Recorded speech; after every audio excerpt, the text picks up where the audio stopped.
This week's edition of NJBIA is Minding Your Business is brought to you in part by AT&T, helping family, friends, and neighbors connect in meaningful ways every day. By PSE&G, powering a future where people use less energy that's cleaner, safer, and delivered more reliably than ever. By New Jersey's community colleges, aligning education to build an innovative workforce. Find out how your business can benefit at njpathways.org. And by New Jersey Business Magazine, providing critical information needs for New Jersey's business community for more than 67 years.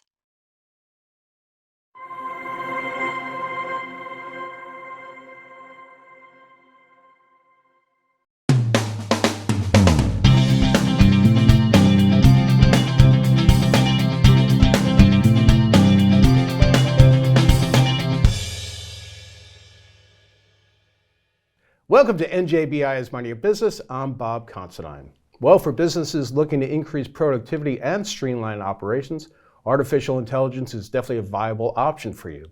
But where do you start with it and how do you finish? Well, enter Alpine Business Systems, one of the state's leading managed service providers for IT and AI solutions. And here to discuss all their services is ABS founder and president, Bill Blum. Bill, thank you so much for being here. You're an NJBIA member, and I think it's important here because you can help a lot of our members as well as a lot of small and mid-sized businesses around the state. So thank you. Thank you. Yeah, so before we get into everything AI, one of the things that struck me about you in doing research about your great company is this is all about the goal of improving the quality of life at the end of the day. Can you talk about that? It's we're going to start from a tech standpoint, but at the end of the day, it's a very simple goal here at the end of the day. Absolutely. When I started the business, I was impressed 38 years ago on how technology could actually improve the quality of life of several workers. And the workers that we improved the quality of life for were people in the finance and insurance department of car dealerships. Right. And our software that we developed lowered the amount of time from literally 45 minutes or an hour of processing all the paperwork that has to go with an automotive sale to literally 5 or 10 minutes using a new computer, a personal computer. Right. So when I saw that, I said to myself, this is the kind of industry I really want to be in. These are the kind of things I want to do to help improve the quality of life. And AI fits directly into that. The changes that are happening, what AI is bringing to medical research and education is going to improve the quality of life for many people on the planet. Right. That's why I'm so excited about it. So you started the company in like 1987. Yes. So we've come a long way since 1987. I wanted to talk about AI, that's all we hear about right now. How far, it must be that AI is totally, you need it as a business right now. You can't get away from it, right? Well, we can't get away from it in our personal lives. I mean, it's surrounding us. It's in every solution that's out there. Yeah. The tools that we use, the websites we go to, the television shows we watch, it's surrounding us in every way possible. We are already melded with the technology. I mean, imagine the stress that everybody feels when you can't find your phone. If you think you're disconnected physically from technology, just know that feeling. Yeah. But this is the next evolution of that sort of melding of technology with people, starting with the wheel and fire and those things that it can do. And this is just the next evolution of that. The thing of it is, it's just moving so much more rapidly than it's ever gone. So for businesses now, there are efficiencies right now that they should be enjoying, correct? And you help them get there. Yes, they have tools right now, free tools. I mean, one of the things that the technology vendors, companies have done is to produce these tools, invested billions and billions of dollars into it, and it's available to all of us for free. I mean, I have about 6 or 8 different AI tools that I use. Primarily, I use Microsoft Copilot because like every business, or I shouldn't say every, but 80–90% of businesses run on the Microsoft platform. You have that free tool. Even if you don't pay for the paid version, you have that Microsoft chat available to you. And so everybody's got access to it. You've got Grok, you've got Gemini, you've got Perplexity, Claude, Copilot, ChatGPT, just to name a few. And there's other specialized ones for different tasks like video, audio, graphics, business analysis, or whatever. These tools are available to everybody today. My mission is to help people understand that and understand how to use them to improve the quality of their life and obviously the quality of their business. Do you find that some of these businesses, they kind of don't know what they have here, right? And they have to learn about it somehow. Like they say, the co-pilot. Well, what is this on my computer now? How did this even show up? I mean, is that how you help these businesses kind of introduce what it is for them? That's a great question, Bob, because as we all know, many of us have barely scratched the surface of what can be done with even Excel, Word, PowerPoint, Outlook, right? There's features and functions in there that, and I've been using it for 30 years, that I'm learning every day myself. And then all of a sudden they drop this new technology down on top of it. And that is the challenge for a lot of businesses, understand how to go about doing that. And we have now what we've put together, which is a peak intelligence program. So we have peak protection, peak performance, and peak intelligence. Peak protection and peak performance are the classic IT service providers, solutions that protect the business and make sure it keeps running securely at the highest efficiencies. Those have all hit the bottom line of businesses. Whenever we have conversations with business owners, our customers, the first thing they ask me is, what is this going to cost us? Those are technologies that do not increase revenue. They destroy profits in some way. It hits the bottom line. This is the first technology that I'm excited about. The reason I'm excited is because it's the first technology in our toolkit that can actually produce quantifiable productivity gains, which, if used correctly, will increase revenue and increase profitability as well. So companies don't know how to do this. And so we put together this peak intelligence plan where we work with the company using Ethan Mollick. He's a Wharton Business School professor. And his mantra is you need leadership, crowd, and lab. So you need the leaders to be on board. They have to have the vision that this is a technology we have to use. And some people don't believe that. Some people are scared of it. Some people believe it's snake oil and it's a fad. I can tell you from my experience, it definitely is not. It's not going away. It's not going away. And then they need to put together a team of people who have several attributes. They have to be curious. They have to have a thirst for knowledge, open to change, open to new technologies. They need energy around this, and they also need to understand what the purpose of this is, to improve the quality of their lives, their clients' lives, and the world at large. And if they understand that purpose and they have all those attributes, and you give them those tools in a business, which are available to you right now, such as Copilot and Claude and some of the other ones, then you let them loose with the education and training that they need to understand how to actually get to these tools. They don't even know where they are on their desktop. Give them that education and training, put them together to share best practices. They will figure it out, because there's a lot of very smart people in every single company that will be able to figure out how to use this if given the tools and the right education. Do you find that sometimes maybe the people, the workers, you're talking about the team members, maybe have a reluctance towards AI, like this is going to cause some displacement here? Is that a concern, and how do you address it? Yeah, I've been doing, since ChatGPT came out, I mean, I had my business running really well, sort of that flywheel approach, the good to great thing. And, I was taking some time off and beginning to learn how to play golf at my age. How's that going? Well, it's not going as well since ChatGPT came out. Oh, good. And I've been doing seminars, talking to people, business groups, my clients about it. And one of the first slides I have is, how do you feel about this? And most people are curious, but the vast majority of them are afraid of it in a lot of ways, because change, number one, is it's not easy. Nobody likes change. They like predictability. They like the way things are. And the fear of the unknown is obviously one of the biggest detractors of success, right? So there's a lot of people, this is a change. This is a change in behavior. It's a change in attitude. It's a new technology. So it's understandable that people have a resistance to even kind of sticking their feet into the water, toes in the water.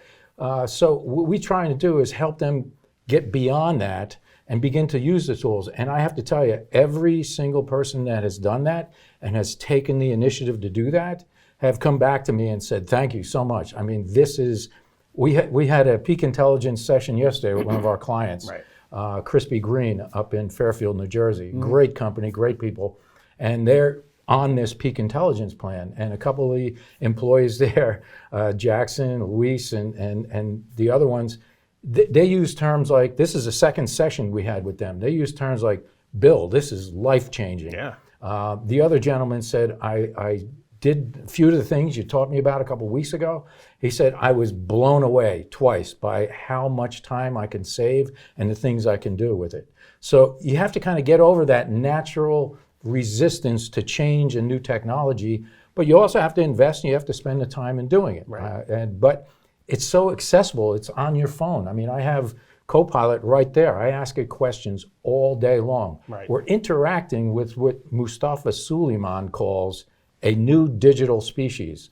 Mustafa is one of the pioneers of AI. He's basically a philosopher, but he also has other degrees in technology. He ran a company called DeepMind, which was an incredible firm that Google bought.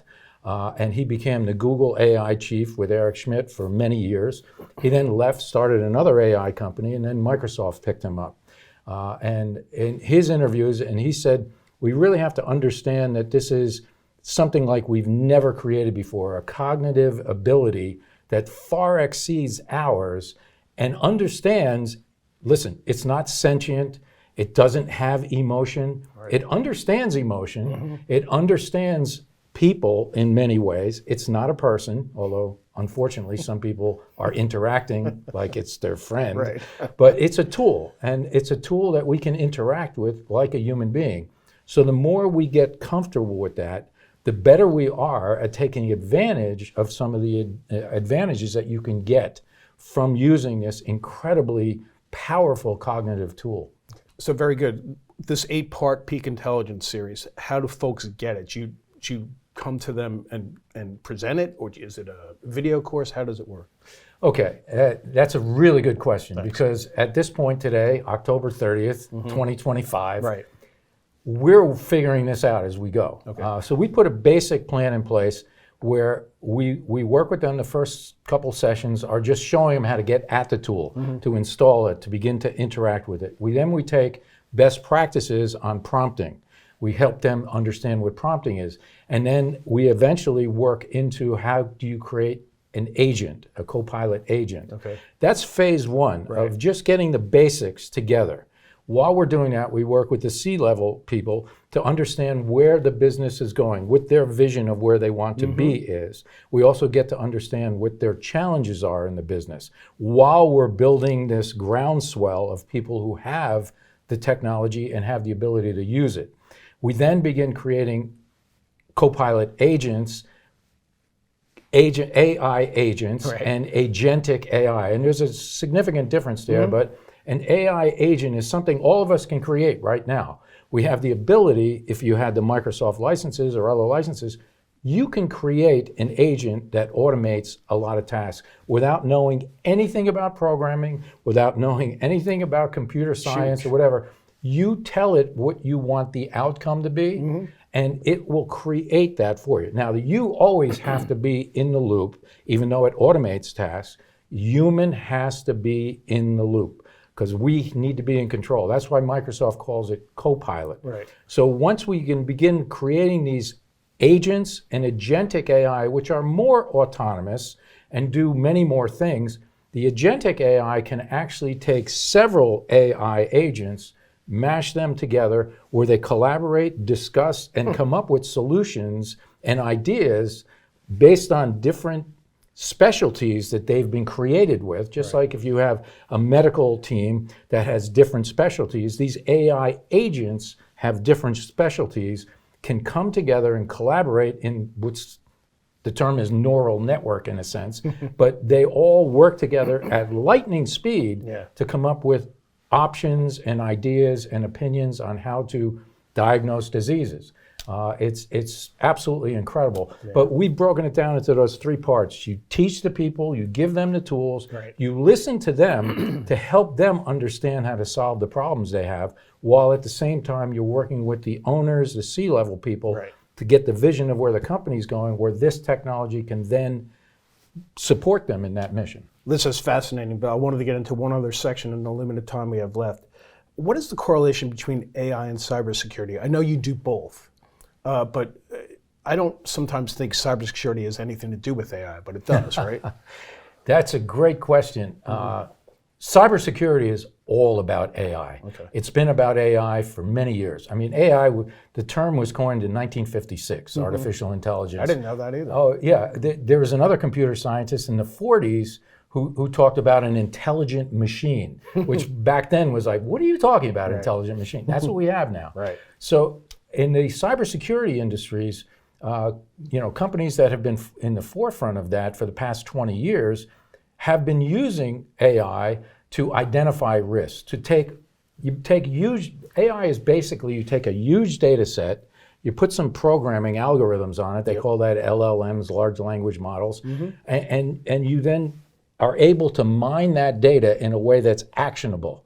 So we have a lot of data that we've developed on networks, right? So to pull all that data, telemetry as they call it, who's logging in from where, at what time, and how are they logging in, how long are they logged in, all of those parameters can be pulled from various sources, firewalls, your Microsoft 365, your desktop, the servers you have, the cloud infrastructures you have. All of that data can come together. It's a massive amount. The only way that you're going to be able to sort that data and figure out where a hacker is by having this artificial intelligence. Right. So we've had tools over the past that came out 10, 15 years ago on our monitoring platforms that can identify ransomware. And it can not only identify the ransomware, but it can then stop the ransomware. Does it prevent it? No, because the human probably opened the door and let it in. Right. But shortly thereafter, the AI has been able to do that. That's why antivirus is a thing of the past, and now we have what's called endpoint detection and response, which are a variety of tools. Microsoft's is called Defender for Business, whereby it takes it to another level. It uses behavioral analytics of what the person is doing rather than a signature of what a virus looks like. Because viruses can look like anything today. Right. So AI has been built into all of our cybersecurity tools for at least 15 years, 20 years now. Well, I just think what Alpine Biz is doing, it's great in terms of making businesses more streamlined, get more out of more profit and cleaner operations, but you're also protecting them at the same time. Absolutely, yep. So I would encourage everybody else to go to alpinebiz.com. Also, go to their social media page to give them a follow, because you have great advice almost on a daily basis on that site. So thank you. Well done, Bill Blum. Thanks for being here. Thank you, Bob. All right. Be back right after these words. Did you know switching the airflow direction of your ceiling fan each winter and summer can help you conserve energy and save money? Believe it. For more, connect at bizsave.pseg.com, your trusted partner in energy efficiency. Welcome back to NJBIA's Mind Your Business as we check out NJBIA's recently held Energy and Environmental Policy Forum in Somerset, where more than 400 attendees got to hear from 55 speakers over 2 days on one of the state's most important and intriguing topics. One of those speakers was former New Jersey Governor Christie, who spoke candidly about the origins of New Jersey's energy affordability challenges and how the business community can improve upon them under a new governor in 2026. Have a look. I've really kept quiet the last 8 years, as all of you may have noticed, about state issues. A couple of things to say on the national level, but been relatively quiet about state issues because I really felt like for the person who is your direct successor, they deserve the opportunity to do the job the way they want to do it, follow the mandate they feel they've gotten from the public. But now that we're near the end of that time, and Governor Murphy is reaching the conclusion of being the first two-term governor who's a Democrat in 48 years. It's kind of interesting for a blue state. I think we need to give him a report card on some of this stuff. So let's start off by saying the crisis I just talked about of decreased energy production in the state and as a result, really seriously spiraling costs are a creation of the Murphy administration. There's no other way to conclude it when you look at the fact that in 2016 and 2017, for the first time in state history in the last 2 years of our administration, we were energy self-sufficient in 2016, and in 2017, we were an energy exporter in New Jersey. We had developed, along with our partners in the utility business, an ability to not only sustain all the demands we had in New Jersey, but also to export energy beyond that. How did we get to the position now where we're importing near 40% of our electricity? It was the governor's hyper-focus, in my view, on climate change and his war on natural gas. Remember, we wouldn't have a good part of this problem if he had not invested in a 4-year legal battle to kill the Penn East pipeline, which our administration supported, and if Republicans had stayed in office in 2017, would have been built. Instead, now, what he's done is deterred any new baseload generation, and that begins the part of the problem. Now, there's a lot of discussion in the current election, and I'm at least not in my remarks. I may have to in the questions, but I'm not going to get into the election. But what I will say is there's a lot of argument and discussion about PJM. Let me just say, yes, PJM is guilty of poor planning, but PJM is guilty of being a victim in some respects by premature plant closings that were absolutely demanded by the Biden administration. But Phil Murphy's actions, in my view, have been 75% of the cause of the problem. We're spending a lot of time in this governor's race talking about the 25% that, in my view, is PJM's problem. They shouldn't escape blameless, but let's put the blame where it belongs. You don't close multiple plants in this state as governor when you don't have any state-generated energy to replace it. I understand that the governor wanted to rely upon wind energy. I get that. And by the way, I signed the first wind energy bill when I was governor. I'm not opposed to wind energy, but only as a small part, and certainly not as part of baseload that we need to turn the lights on every day. And so he closed those things in expectation that at some point he was going to get this wind energy project done. And let's be clear about why the wind energy project didn't happen. It didn't happen, in my view, for two reasons. One, it was never profitable, and the folks running those came to the conclusion that they weren't going to be profitable. But secondly, because the governor didn't fight for it. He didn't fight for it. And that's just a fact. He could have done more, he did not. And we also pulled out of Reggie, which has turned into a complete failure, and all of you can see how much Reggie has driven up your costs on your bills in the last 8 years when we got back into it. And I don't think it's done a lick of help for climate change. All it is another way for government to take more money out of your pocket. They don't call it a tax, but that's what Reggie is. It's another energy tax. You know, Governor Murphy came into office saying he was going to have 100% clean energy by 2035. Now, I'm pretty good at math. That's 10 years from now. We're going to be 100% clean energy. I mean, let's face it, everybody. People in this room know this, so let's say it out loud. That is asinine. It's never going to happen. It may make all the Al Gore people feel really good that he said it and he signed an executive order about it. That's really great. It's not going to happen. Renewable energy is not yet to the point where it could replace everything else in the state. And certainly not in the next 10 years. But what that does is it deters, discourages discussion of any other clean energy sources like much cleaner natural gas, which we have in abundance right over our western border in Pennsylvania. Killed the Penny's pipeline to stop it from coming in, killed the C. Warren plant that was being built in Woodbridge, and when we wanted to try to change what had previously been a coal and oil plant into a gas plant, killed the pipeline that was going to go to that as well. Well, when you do that, and you know that energy demand is not going to go down, what do you think is going to happen?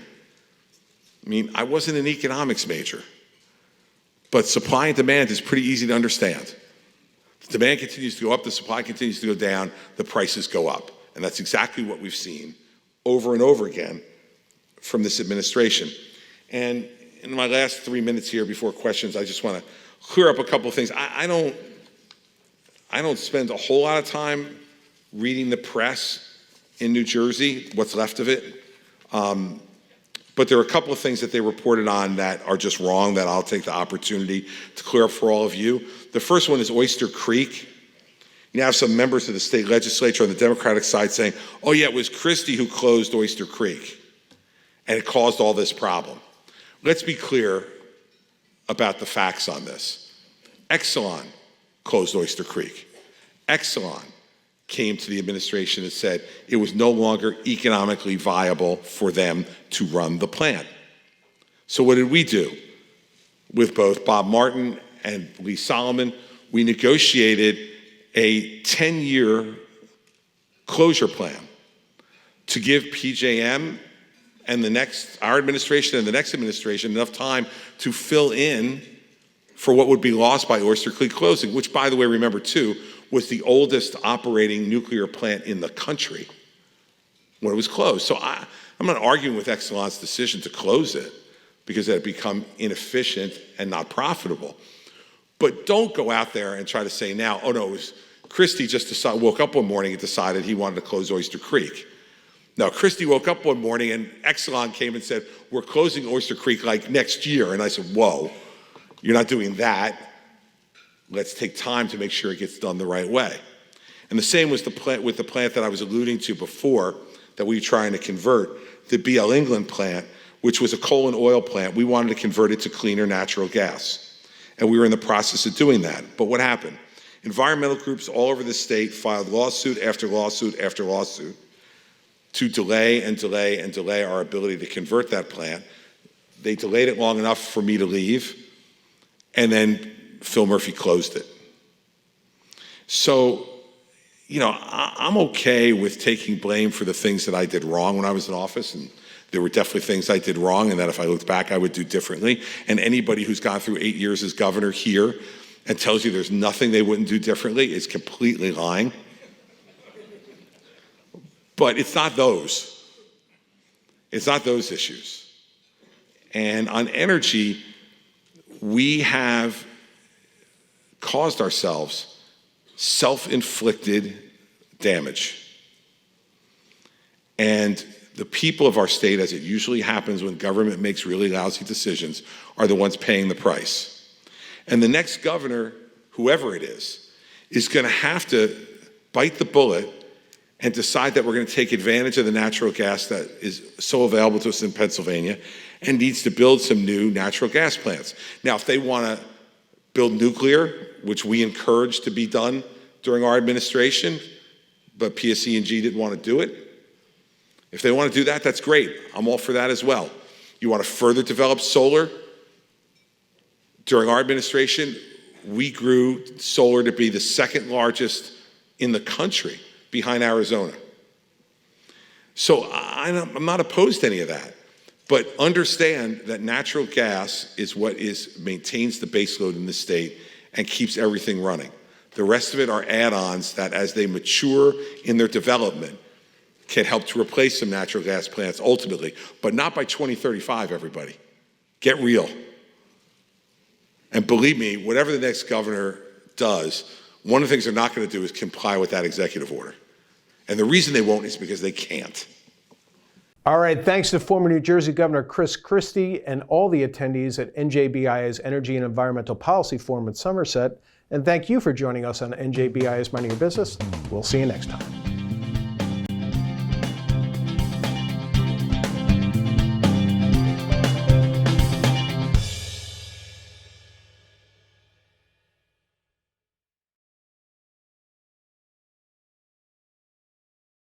Learn about the benefits of membership at njbia.org.